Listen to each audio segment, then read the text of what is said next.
अस्सलामुअलैकुम। आप लोग कैसे हो? उम्मीद करती हूँ सब ठीक होंगे। अगर आपने मेरे चैनल को सब्सक्राइब नहीं किया है तो सबसे पहले मेरे चैनल को सब्सक्राइब कीजिए, लाइक कीजिए और शेयर कीजिए। और आज मैं आपके लिए लाई हूँ पालक गोश्त। आइए चलकर बनाते हैं। सबसे पहले मैं इसे साफ़ कर लेती हूँ। अच्छा जी, मैंने पहले पालक धो लेना है अच्छी तरीके से। ये मैंने पालक पहले से भिगो के रख दिए थे। अभी मैं इसे अच्छी तरह से धो लेती हूँ, फिर इसमें धोती जाऊंगी और इधर डालती जाऊंगी। ओके,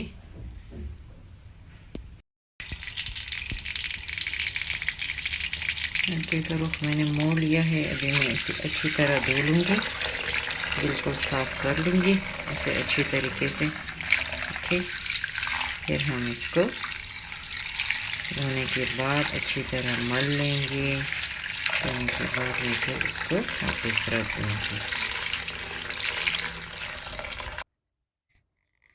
बस मैंने एक दफ़ा पानी से निकाल लिया है पालक को।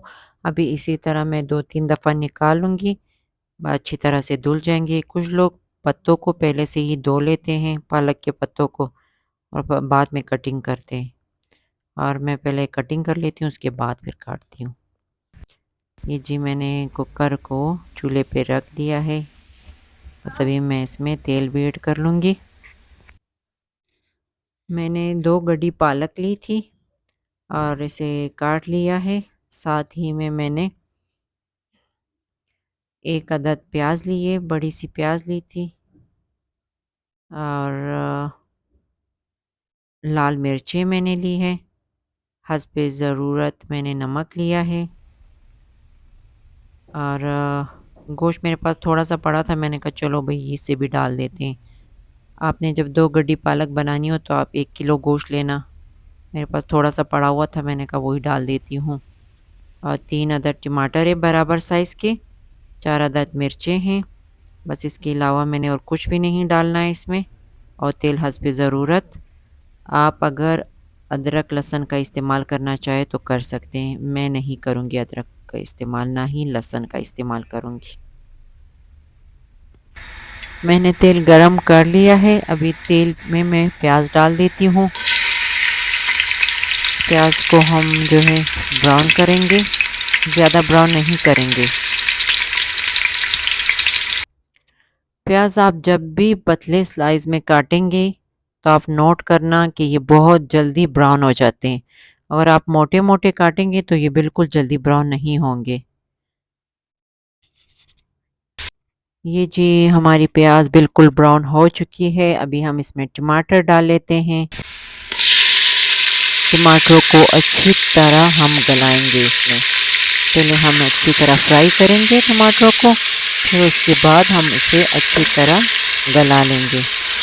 आपने कच्चे प्याज में, कच्चे टमाटर में बिल्कुल पानी नहीं डालना है। इससे टमाटरों का फिर कच्चा जायका निकलेगा। वो गल तो जाएंगे मगर जायका कच्चा रहेगा इसका। पहले आपने इसे अच्छी तरह से फ्राई करने हैं टमाटर को, फिर उसके बाद इसमें पानी डालेंगे आहिस्ता आहिस्ता करके। बस मेरे टमाटर अच्छी तरह गल चुके थे, फिर मैंने इसमें थोड़ा सा पानी ऐड कर दिया था। और अभी मैं लाल मिर्चें और नमक डाल देती हूँ और इसको अच्छी तरह से भून लेती हूँ।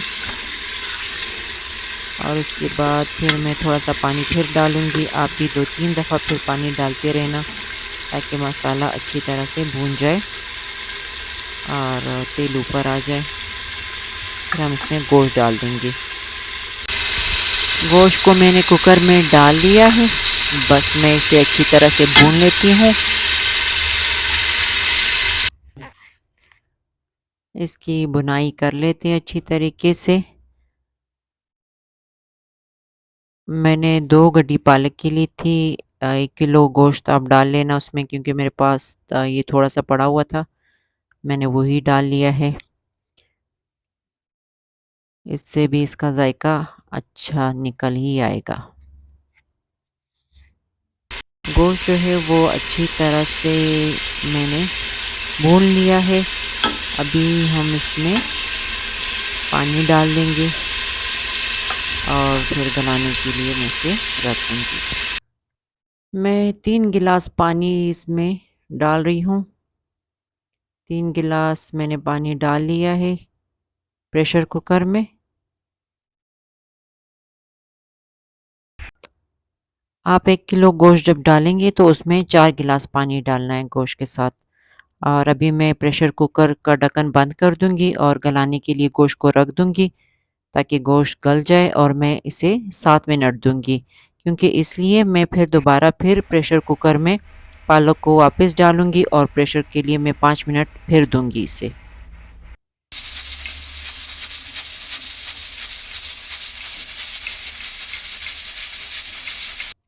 बस गोश्त गल चुका है, मैंने प्रेशर कुकर का ढक्कन हटा दिया है। बस अभी मैं इसमें पालक डाल लूँगी। पालक मैंने ले ली है, अभी मैं मिर्चों समेत ही इसको कुकर में डाल दूँगी। अभी मैं सारे पालक को प्रेशर कुकर में डाल दूँगी और कुकर में मैं जो हूँ पानी बिल्कुल और नहीं डालूँगी क्योंकि आपको पता है पालक अपना पानी खुद छोड़ देता है। इसमें इतना ज़्यादा पानी होता है, मैं बस एक कतरा भी पानी का नहीं डालूँगी और बस गलाने के लिए फिर रख दूँगी प्रेशर कुकर को। मैंने 5 मिनट मज़ीद इसको और प्रेशर कुकर में से देने हैं और इसका ढक्कन बंद करके फिर हम इसको एक सीटी और लगाएंगे। ये देखें कितना पानी निकल आया है पालक में से। बस इसको गलाने के लिए रखती हूँ।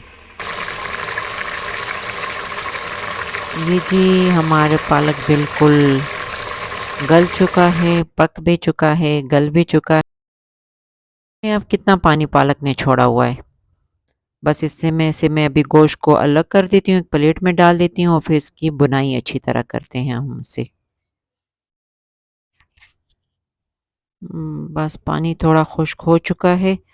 आप चाहे तो एक देगची में भी इसे बना सकते हैं और अगर पालक को अलग से उबाल ले और गोश्त के साथ शामिल कर दें तो इस तरह भी आप कर सकते हैं क्योंकि कुछ लोग इसी तरीके से बना लेते हैं, पहले से ही पालक को उबाल लेते, जैसे ही गोश्त गल जाता है फिर उसके साथ मिक्स कर लेते हैं। ये जी बस तेल पे जैसे ही आ जाता है बस हमारी पालक बिल्कुल रेडी हो जाएगी।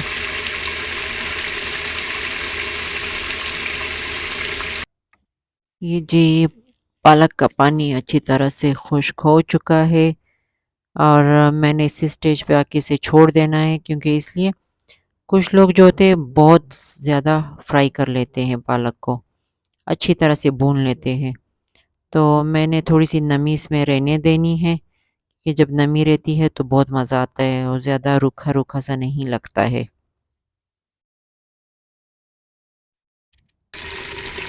बस हमारी पालक बिल्कुल रेडी हो चुकी है, मैं अभी इसे डिश आउट कर लेती हूँ।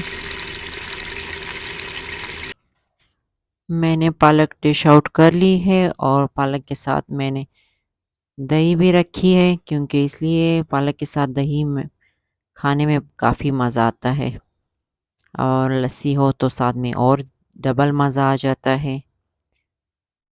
ये देखें आप और देखने में जितनी अच्छी लग रही है खाने में भी ही इतनी ही मज़ेदार है और आप ज़रूर ट्राई कीजिएगा, मुझे बताइएगा कि आपको पालक गोश्त कैसा लगा। दुआओं में याद रखिएगा। ओके, अल्लाह हाफ़िज़।